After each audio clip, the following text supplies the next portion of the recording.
Duke Johnson was cut by the Texans today, and I cannot possibly be doing an episode about Duke Johnson. Can I?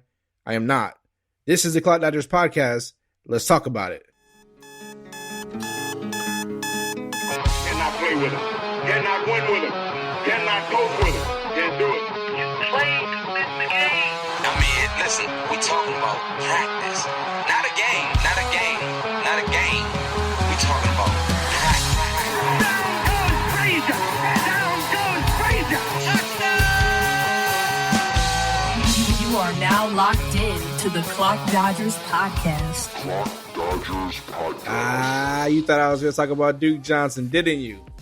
You thought that I would risk the credibility and reputation of the Clock Dodgers podcast by dedicating an episode to Duke Johnson? Are you crazy? All right, I probably would do something like that, but I'm not going to do that today. I'm not going to do that. He was cut today by the Houston Texans, and it is what made me think about our subject for today, our topic for today, which is David Johnson. David Johnson, if you've been listening to the show for a long time now, if you're a long-time listener of the Cloud Dodgers podcast, you know that I'm a big supporter of David Johnson, that I've been a fan, that I've been pulling for him, even in seasons where, you know, his last year in Arizona, when the team was dogging him out and not letting him play and pushing him to aside for no reason at all. And, you know, Josh and Adam are on here telling me that he's injured and, you know, it's effects of injury, that he's not getting to play. And I said, it's not that, man. They're just icing my boy out. They're just icing him out. That's all there is to it. I was right. Then he got traded to Houston last year for DeAndre Hopkins. That trade did not make sense then. It doesn't make sense now. And it never will make sense 10 years from now. As much as I like David Johnson, that trade doesn't make sense. It doesn't, because I like DeAndre Hopkins just as much or more. And it didn't make sense. Nothing added up there. But that's besides the point. It's not what today's episode is about. I wanted to, you know, for Friday's episode, kind of break down the David Johnson situation and just kind of see, you know, what he did last season, where he's at, and kind of look at what we can imagine for him going forward. Now, I wouldn't say David Johnson is old. He's been in the league for about 6 years now, I believe. So not old. I think he's still got plenty left in him. The question is will a team allow him to, you know, prove that, to display that? If we look at last season, he finished 21 at running back in PPR scoring, which is kind of surprising. When you look at the names around him, above him, you have names like DeAndre Swift, Chris Carson, Ronald Jones. Below him, you have names like Clyde Edwards-Helaire, Miles Sanders, and J.K. Dobbins.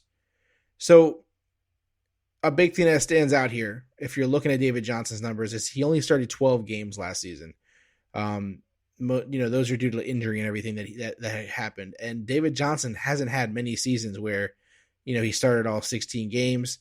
I think he's had 2 of them maybe where he started all 16. So he's had some, you know, injury issues here and there, but I'm not going to get into the injury side of things because we can't really predict that.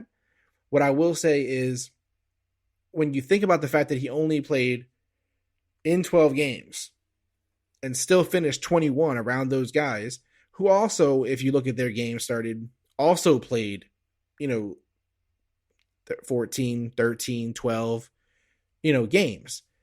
So there's a little theme in that area of running back, that 18 to 23 range, you know. They played a similar, you know, area of games, whether it was due to injury, whether it was due to being, you know, benched for a starter, whether it was being, you know, a vet taking, you know, more of the starts and the games over them. It depends on many things, right? But it's an interesting spot because it's not really that bad. And when you look at David Johnson's numbers last year, he had almost 700 rushing yards. He had 6 rushing touchdowns. He had over 300 receiving yards, another 2 receiving touchdowns. So 8 touchdowns total and over 1,000 yards all purpose, right? So is that what, you know, is that what we really want out of him? Is that like, you know, prime David Johnson? No.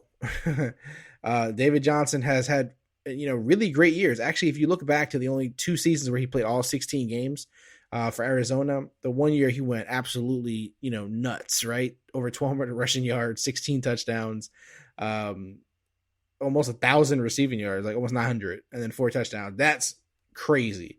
Then in 2018, he played 16 games. He had almost 1,000 rushing yards, 7 touchdowns, almost 500 receiving yards, and 3 touchdowns. Not bad, right? So, I mean, if you say to me, hey, a healthy David Johnson could put up close to 1,000 rushing yards and could,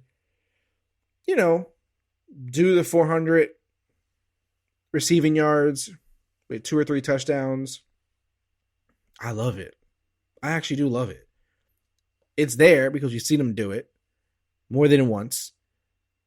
He wasn't crazy off last year. I mean, those receiving numbers were pretty decent. He didn't have a lot of receptions, like compared to past seasons where those big years he had 80 and 50. He only had 33 receptions last year, so it was kind of that was a bigger difference in comparison. And obviously the totals are different because he didn't play 16 games. But the thing with DJ here is what's happening with his team, right? Like Deshaun Watson is trying to leave. It seems like he's going to leave. Like it doesn't seem like he's going to stick around to find out how this plays out. There's a lot of new things happening there in Houston, and you have to wonder, like, are they going to keep David Johnson? He's going to have to take a pay cut, no question, if he wants to stay. And you got to figure, is he going to stay? If he doesn't stay in Houston, it might be the worst thing for him if he leaves, because I don't know if I'm going to be as comfortable in any other position, any other team for him, that I feel like that team is going to give him the reins. Like that team's going to give him all the carries.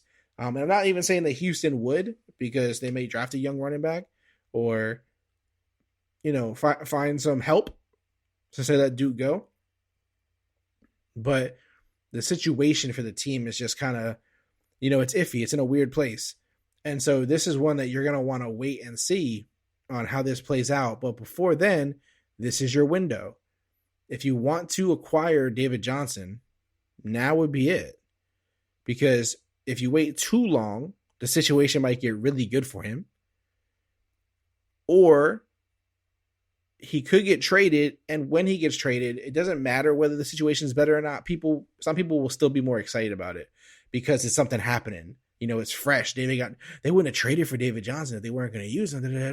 So people get excited about it. So whenever there's movement and news, people get excited. So you're going to, the price is typically going to go up unless it's to a way worse situation, which is possible, and that's the beauty of fantasy football and life. You're playing with this balance. So if we're just looking on the surface, I am a David Johnson fan again this season. I'm a buyer of David Johnson going into this season on my teams. I will try to acquire him again because I think he's got a safe floor. I think that's what it is. The ceiling is pretty good, depending on the amount of opportunity and workload he gets. But if he doesn't get it, I still like the floor. Like I still like putting him in my lineup every week. I don't mind it. He's better than a lot of options. And like I said, when you look at where he finished last year, in a year that you would say, hey man, this was underwhelming. This is underwhelming. This was an underwhelming season by all accounts. He only played 12 games. The team was terrible. I mean, if he can be almost top 20 in a down year for a team, as long as they continue to give him workload and he stays healthy, he should stay in that range or better.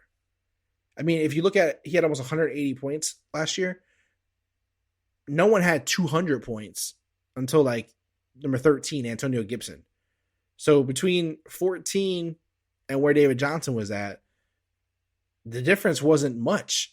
And if he played 15 games, 16 games, he would have been up there. He would have easily been up there. So if you ask me, hey, is a healthy David Johnson a top 15 back? Yes, he is. He is. There's no question about it. He is a top 15 back when healthy. But if you can buy him right now as a outside of the top 20 running back, or even less because someone doesn't believe in him at all at this point, they think he's old, they think it's over, they think Houston's not in a great place right now, They're going to lose Deshaun Watson? If you want to sell me at that price, come on, bro. This is a buy. This is where you get in and buy. This is where you jump in this spot and take advantage of something. It never hurts to have a guy like David Johnson on your team. It's not. These are the guys you bet on. These are the risks and the shots you take. This is one of them. While people are making other bad decisions, these are the good decisions. These are the calculated risks that you take on a player. And you go, you know what? If I can get him for the right price right now, he's totally worth the investment. And especially, man, we have to understand, again, I'd like to talk about the mentality of fantasy players and the culture of fantasy players. It's no different than stocks. It's no different than sports cards. It's no different than NBA Top Shot. It's no different than any of that stuff. We are a culture of people who move fast, who are whatever is the latest and greatest, we want a part of that. Whatever is the exciting buzzword, we want it. David Johnson is not a buzzword. David Johnson is not exciting to people. To many people, his time has come and gone. He's when you look at Clyde Edwards-Helaire, J.K. Dobbins, DeAndre Swift, those names way better than David Johnson's name right now. They hold much more value to people. I mean, obviously in Dynasty, it legitimately makes sense, right?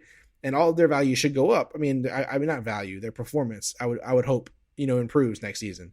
But there's names that are in that area that I feel like David Johnson's floor is better than them, or just as good as them, and his ceiling is at a good place. So, yes, let's wrap this episode up. Duke Johnson's gone. I don't know what's going to happen to him. I don't care. But David Johnson, I still like. So I will continue to ride on this David Johnson train. All aboard. I'm with it. So if you're a David Johnson supporter, I see you, my brother. I'm with you on this train to take this to the top. I will continue to be a fan and supporter. Again, I'm not being delusional about this. I'm not being delusional. I'm not going to say, oh, David Johnson's top 5 running back. Oh, yeah. I'm not going to do that. But David Johnson is a top 15 running back. He really is. If he's healthy, he's a top 15 running back. Facts. No question about it. Could he go higher than that? It's potentially possible, man. We'll see what happens in Houston. I don't want to get too ahead of myself, but I believe David Johnson is in for a better season just off of games played next year. If it happens. There's always a chance of injury. I can't predict it. And there's always the chance that his situation changes altogether. But as long as Houston stays believing in him, which I think they will. Because they traded for him, they traded DeAndre Hopkins, they're not going to just want to let this, not going to just want to be a one and done type of thing, I don't believe. So I feel confident that he'll stay in Houston next year. I feel confident that he'll get the workload next year. I feel confident that he'll be hopefully healthy next year. And if all of those things play out, then for me, David Johnson is a top 15 running back. That's all I have for you today, guys. I hope you guys have a great weekend. Other than that, as always, be kind, be great, keep dodging.